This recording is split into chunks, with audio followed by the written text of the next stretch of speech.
বেশ অনেক দিন ধরে ভাবছি পাহাড়ে যাব।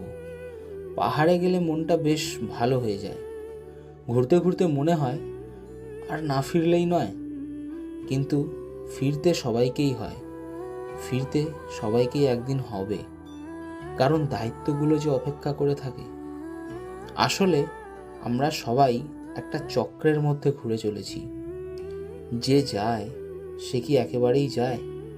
মানুষ স্মৃতিতে, অভ্যাসে দিনের পর দিন, বছরের পর বছর বেঁচে থাকে, কিন্তু আমরা বোধহয় তাদের ঠিক মূল্য বুঝে উঠতে পারি না।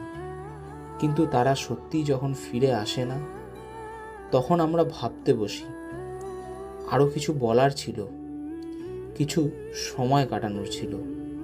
তাই বলছি, সেই মানুষগুলোর সাথে কিছু দামি মুহূর্ত চেষ্টা করুন কাটিয়ে নেওয়ার।